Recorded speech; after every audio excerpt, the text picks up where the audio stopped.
Hello，大家好，歡迎返到嚟聽書貓耳，我係貓耳。上一集呢，我哋分享咗岸見一郎嘅面對父母老去的勇氣。講到呢，要放低對理想父母嘅執念，學識欣賞呢父母存在本身嘅價值。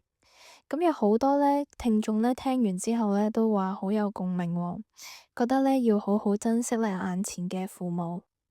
但係呢，今集嘅完結篇呢，貓耳呢就想帶大家挖得再深少少。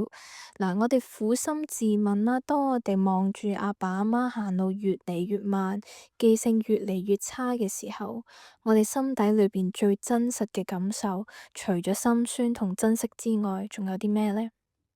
其實係恐懼，一個呢令人唞唔到氣嘅恐懼啊！咁作者呢，岸見一郎呢喺書入邊呢，好殘忍，但係又好真實咁樣指出呢，我哋呢對住衰老嘅父母呢，會覺得煩躁啦、痛苦啦，甚至有啲時候呢，想逃避唔去探佢哋啦。其實係因為我哋好驚啊！我哋望住佢哋呢，今日呢連裝飯呢隻手都會震嘅，我哋個腦呢就會不自覺呢咁呢快轉到去未來。佢聽日如果會癱咗落唔到床，或者佢下個月唔認得我，佢係咪好快會死呢？我哋呢害怕失去啦，我哋害怕嗰個由細到大為我哋遮風擋雨嘅保護傘呢，即將呢就永遠消失啦。因為呢一種呢未來一定會發生嘅死亡呢嘅恐懼呢，太過巨大啦，巨大到呢我哋承受唔到。所以呢，我哋大腦嘅防禦機制呢，就會將呢一種恐懼呢轉化成對父母嘅憤怒同埋不耐煩。面對父母老去的勇氣呢本書嘅書名呢，講緊嘅勇氣呢，到底係啲咩呢？佢唔係叫你呢做到唔驚死咁偉大。作者呢就話啦，真正嘅勇氣呢，係有勇氣將目光由深不見底嘅未來拉返去現在呢一刻。岸見一郎嘅爸爸呢，就患上失智症，咁呢，病情最嚴重嘅時候呢，爸爸甚至呢係完全唔記得咗呢岸見一郎，同埋呢岸見一郎嘅媽咪已經過咗身噶啦，日日呢都喺度問啊，你阿媽去咗邊呢？咁呢，如果作者將目光呢放喺未來呢，佢一定係崩潰噶，因為失智症呢係冇得醫噶，未來呢只會越嚟越差。但係呢，阿德勒心理呢就教佢，過去呢已經過去啦，未來尚未發生嘅呢，我哋能夠把握嘅呢，就只有現在。既然父母有一日都會離開，係一個無法改變嘅殘酷現實，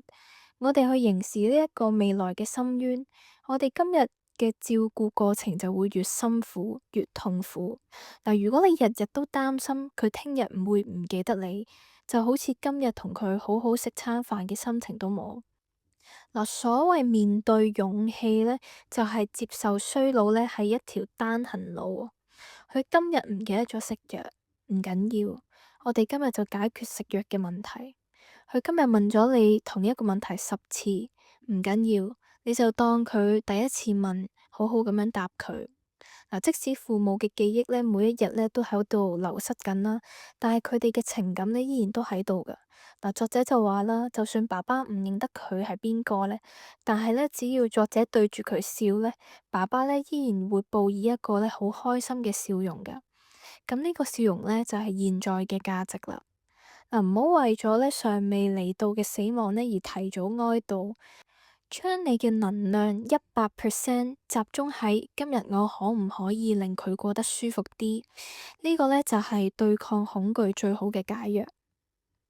講完恐懼啦，我哋呢要面對另一個更加難搞嘅問題啊！有好多人呢，上集呢聽完之後就會諗：阿貓爺你講得好聽啦，但係我爸以前呢成日打我噶，我媽呢以前呢對我又好冷漠喎，我嘅童年呢係一啲都唔快樂噶，點解而家佢哋老咗，我就要無條件去照顧佢、包容佢呢？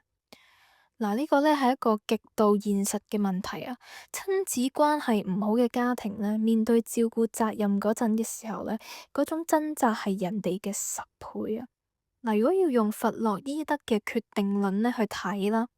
因為父母過去對你唔好，嗱呢個係一個原因啦，所以你而家唔想照顧佢哋，呢個係一個結果。咁呢個係理所當然噶。但岸見一郎呢係阿德勒學派嘅專家，咁阿德勒呢就提出一個呢目的論。嗱，阿德勒呢就認為我哋往往呢係為咗唔想承擔照顧嘅責任同壓力呢一個嘅目的啦，所以先將過去嘅童年陰影，即係呢個原因啦，搬出嚟做借口。嗱，呢句話咧，其實咧係好隱意嘅，但係都值得我哋深思嘅。嗱，作者咧喺書入邊咧強調，當照顧咧年老嘅父母咧成為一個而家必須面對嘅課題，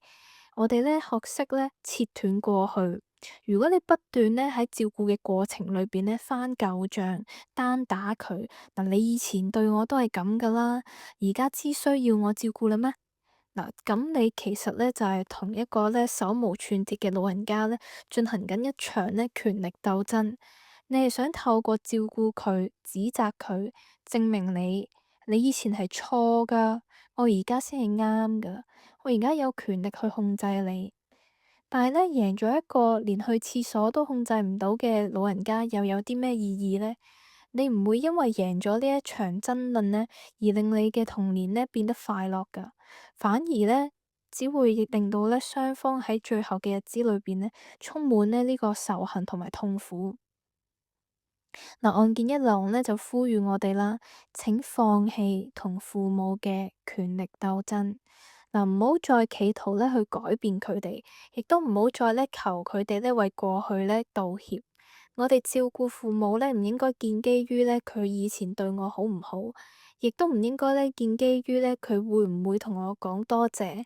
如果咧我哋照顧父母咧係為咗求呢個回報啦，求呢一個認同啦，咁我哋咧係注定會失望噶。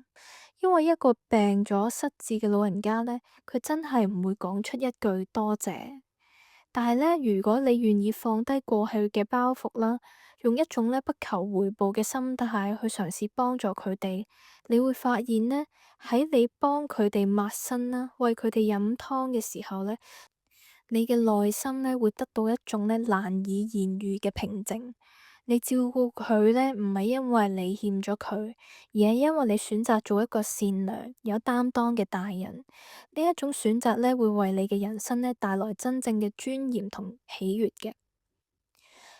咁面對父母老去的勇氣呢兩集嘅分享呢，就喺呢度結束啦。咁面對呢老去嘅父母呢，從來呢都唔係一件容易嘅事啊，因為佢夾雜住恐懼啦、憤怒啦、疲倦啦，同埋深深嘅愛。但係作者呢，岸見一郎呢，就將佢嘅親身經歷話俾我哋聽呢，照顧父母其實係父母用佢哋最後嘅生命時光呢，為我哋上最後一課噶。